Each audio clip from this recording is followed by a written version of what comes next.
most dangerous thing about America's next fighter may not be the enemy jet in front of it. It may be the empty space behind it. The aircraft that was supposed to be there, the backup that never arrived, the squadron that exists on paper, but not in the sky. In March 2025, the United States pulled its future air superiority fighter out of the shadows. Not the F-22, not the F-35, the F-47. A sixth-generation stealth fighter built to fly farther, hide deeper, process more information, and command drones like the leader of a future wolf pack. On paper, it sounds almost unfair. More range, more stealth, more sensors, more battlefield control, more power in the Pacific. But there is one brutal problem that could decide the whole story. Before the first real dogfight ever happens, can America build enough of them before the next air war begins? Because if the F-47 repeats the mistake of the F-22, China may not need to beat it in the sky. China may only need to wait until there are too few of them to matter everywhere at once, and that is why the F-47 is not just a fighter jet.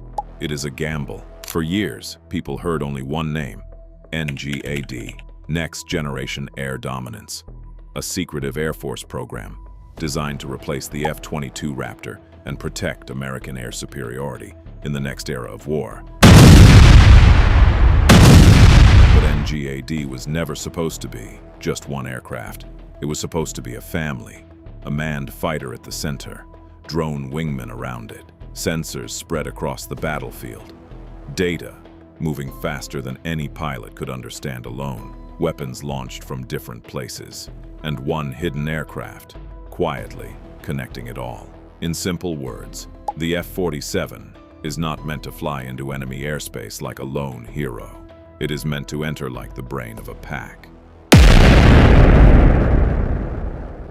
The drones move ahead. The manned fighter stays harder to find. The sensors look in different directions. The enemy sees pieces of the puzzle, but not the whole picture. That is the dream. A fighter that does not just dogfight. It commands. And that is why the F-47 matters so much. Because the United States is staring at the Pacific and seeing a problem that older fighters were never built to solve. Huge distances, scattered islands, Chinese radars, long-range missiles, air bases that could be hit early. Tankers that may be forced to stay far away. And enemy aircraft that are getting better every year. The old formula: fly from a big base, refuel safely, dominate the air and come home, may not be enough anymore. The F-47 is America's answer, but the uncomfortable part is this. America has heard this kind of promise before. The F-22 Raptor was supposed to be the king of the skies, and in many ways it still is. It was fast, it was stealthy, it could super cruise, it could see enemies before enemies could see it. And when it arrived, nothing else in the world was really like it. But the F-22 had one fatal weakness: not in the sky, not in a dogfight, not against enemy missiles. Its weakness was math. The original dream was a massive fleet of Raptors, hundreds of them, enough to spread across the world, replace losses, rotate squadrons, and keep pressure on multiple regions at once. But that is not what happened. The final number fell to fewer than 200 operational aircraft. America had built one of the greatest fighters ever made, but not enough of them. Not enough to be everywhere. Not enough to lose comfortably. Not enough to replace quickly. Not enough to keep every commander calm when a crisis breaks out on the other side of the world. And once the production line closed, the damage became almost permanent. You cannot simply wake up 10 years later and say, "Let's build more F-22s. The factories change. The suppliers move on, the workers retire, the tools go into storage, the small pieces of knowledge that make production possible start disappearing. The Raptor became a masterpiece, trapped inside a small fleet. And now, before a single operational F-47 has entered service, the same shadow is already falling over the program. The question is whether America learned the lesson, or whether it is about to build another masterpiece in numbers too small for the war it is meant to survive. And this is exactly the kind of hidden problem we break down on AeroPediaTV. Not just the aircraft everyone is talking about, but the detail that decides whether that aircraft actually changes history. Subscribe if you want the aviation stories behind the machines, because the next part is where the F-47 story gets dangerous. The Air Force is not building the F-47 because it wants a prettier F-22. It is building it because the battlefield changed. The F-22 was designed for a world where America expected to dominate the air. The F-47 is being built for a darker world, a world where the enemy has long-range missiles, a world where radar systems are layered across islands and coastlines, a world where air bases may be targeted in the first hours, a world where tankers, the aircraft that keep fighters alive over long distances, may become some of the most hunted targets in the sky. That is why range matters. In the Pacific, distance is not just a number. Distance is life or death. If your fighter cannot reach the fight without leaning too hard on tankers, you have a problem. If your tanker has to move too close to enemy missiles, you have a bigger problem.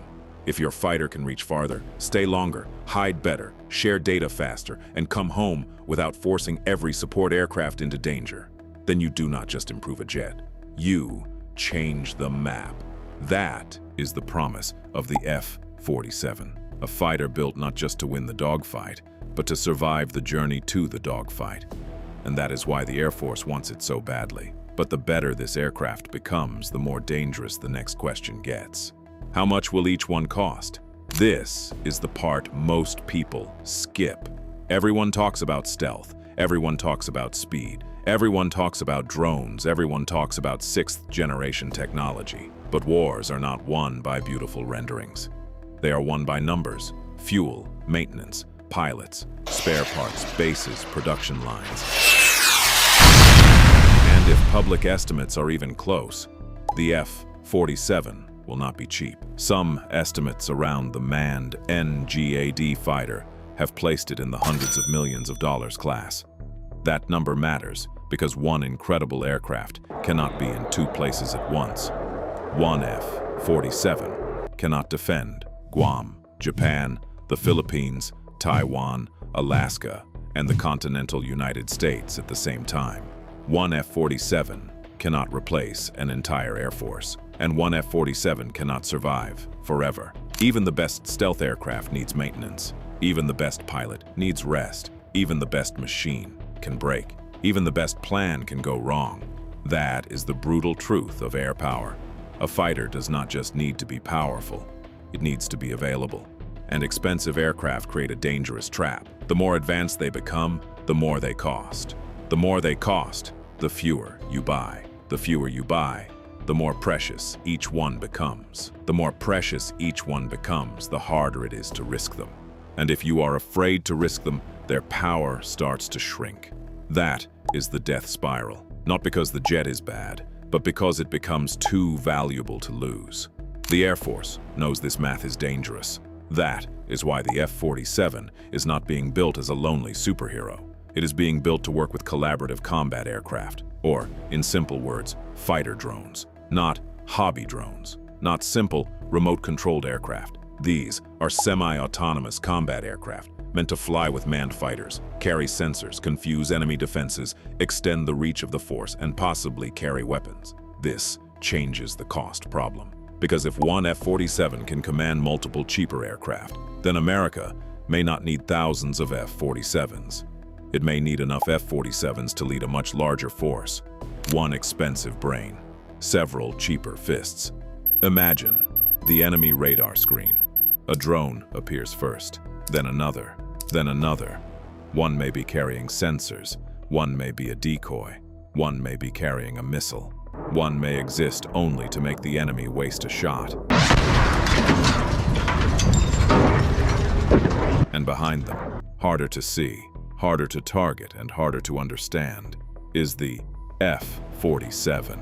The enemy has to decide quickly what is real, what is bait, where is the manned fighter, which target is worth a missile, which one is watching me, which one is about to shoot.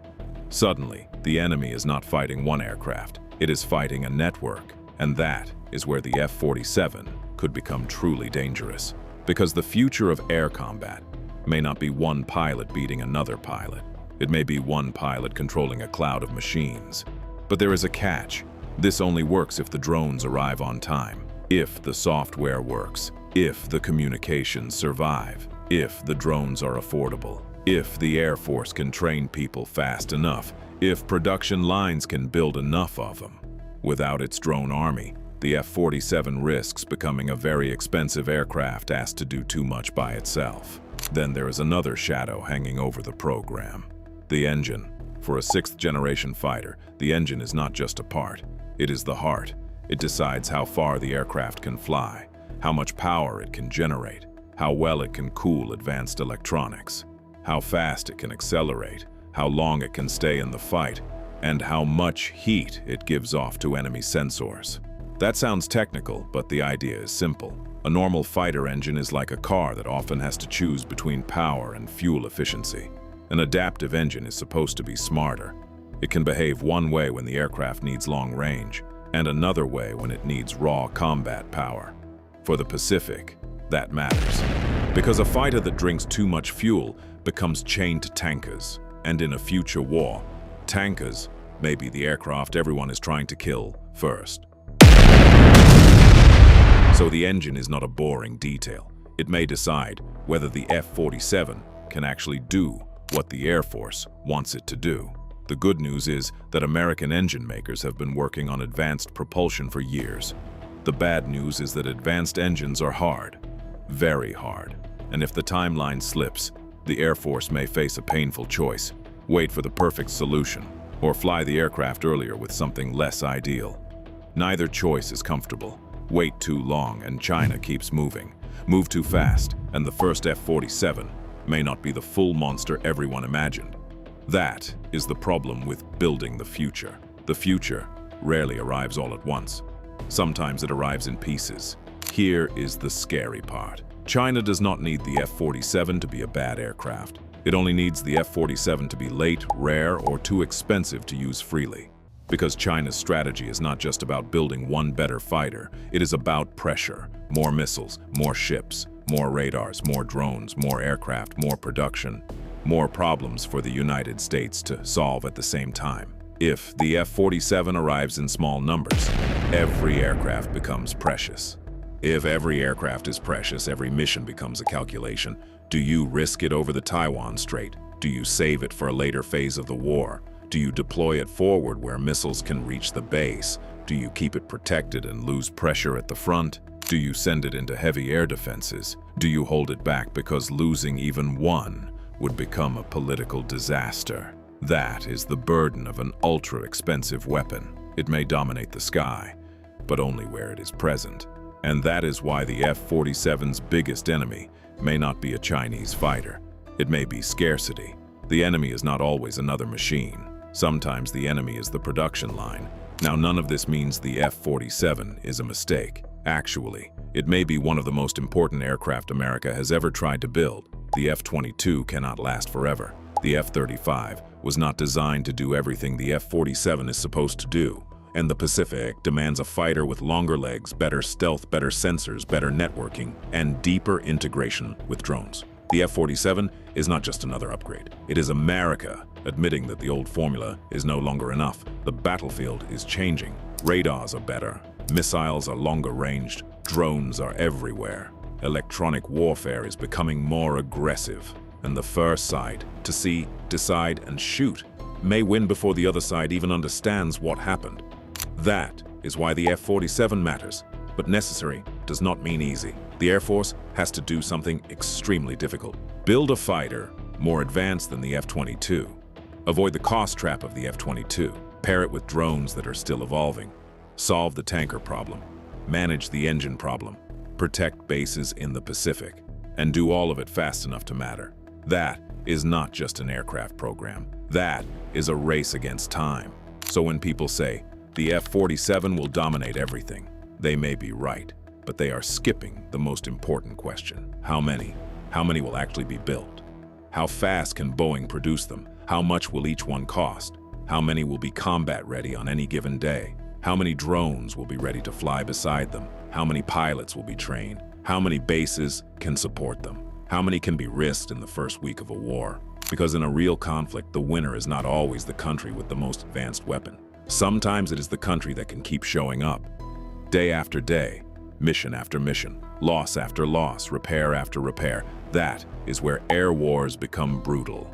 Not in the promotional video, not in the artist rendering, not in the announcement, but in the hangar, in the maintenance bay, on the runway, at the fuel truck, inside the factory. That is where the F-47's future will be decided. The F-47 may become the most advanced fighter jet ever built. It may fly farther than the F-22. It may hide deeper inside enemy airspace. It may command drones. It may change the way air combat works. But its biggest problem is not whether it can win a fight.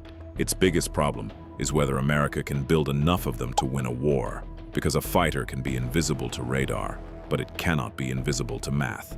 And if the F-47 becomes too expensive, too rare, or too slow to arrive, then the most powerful fighter in the world could repeat the same mistake as the F-22. A masterpiece, built in numbers too small for the world it was supposed to dominate. That is why the F-47 is not just a new jet. It is a test of American technology, a test of American industry, a test of the drone revolution, a test of whether the United States can still build the future fast enough. Because somewhere in the Pacific, the clock is already ticking.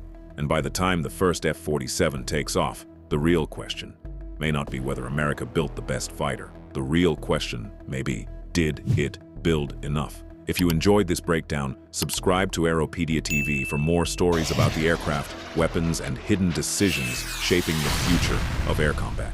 And watch this next, because the F-47 is only one part of the story. The next war in the sky may not be won by one fighter, but by the machines flying beside it.